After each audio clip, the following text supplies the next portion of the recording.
London was recently host to the launch of Arindam Chaudhary's latest brainchild, Indian Power Brands, a Marcom and IBN think tank initiative.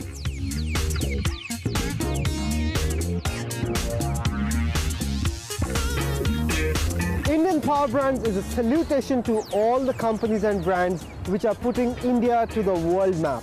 Stringent two-phase research across 27 cities in the country defines the Indian Power Brands. We've chosen London as the venue for the first and the special Indian Power Brands because London is not just the melting pot of all cultures, but it is also the epicenter of all business activities worldwide. The electrifying Indian tiger is actually roaring as of today, and we really feel that the companies who have made it into power brands do make a mark worldwide.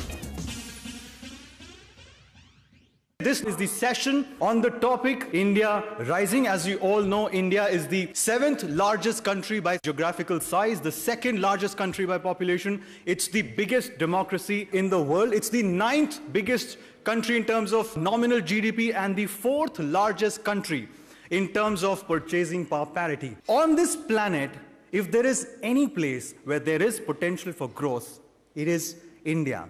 And there is no debate that India will become a superpower, but the debate here today is how soon and how good.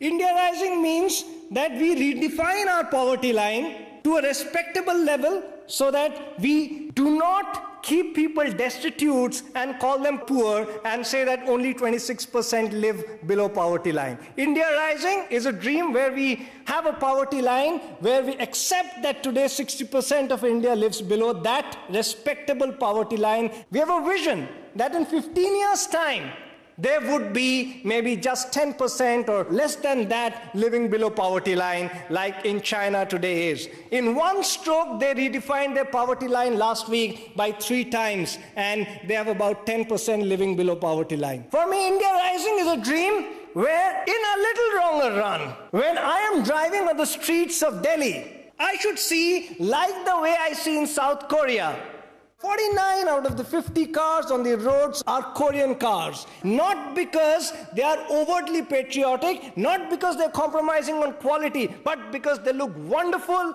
they're absolutely brilliant in technology, they look good, they deliver quality. For me, India Rising is going beyond just topping the list of billionaires in the world. It's about topping the list of global brands. Is about being extremely proud of buying Indian products, not because I'm compromising on the quality, but knowing that it's a fantastic substitute, and when there is a fantastic Indian substitute, why should I buy an American product or a Japanese product or even a Korean product? We become a nation which, when it becomes rich 25 years later, and when it becomes developed, it is not just appreciated for its products and its brands and its billionaires, but for the contribution it makes to the poorest of poor around the world. How much we have contributed to the survival of the weakest, not just in India, but around the world, and how much we have humanized the entire world with our Indian ethos, culture, and values, which talks about world as being a small village. India was never as dreadful and desperate as it was made out. After all, India has produced enough food to feed itself for the last over 20 years. The Indian entrepreneur, whether in India or abroad, is the best protection India has against what many fear, a new type of economic colonialism.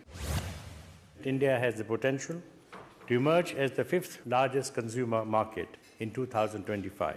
Even as we add 12,000 PhDs, 600,000 engineers, and 8.5 million graduates per year mean that more Indians are suitable for global employment. McKinsey Global, in a study, found that 25% of the Indian engineers are employable in MNCs versus 10% Chinese. 10 years from now, the euro probably isn't going to be around. But 10 years from now, India will definitely still continue on its amazing trajectory as a global economic superpower. And India is the best example of one of my favorite sayings, that some people fail because of, and other people succeed in spite of. You know, there was a time when someone like Henry Kissinger stated that India is a banana republic. And it was in 2006 that the same individual stated that the world needs India. There is a world of opportunity that awaits to ensure that India continues to grow and succeed, where there is accountability and where there is transparency, and where we break down those barriers and build partnerships and trade relations.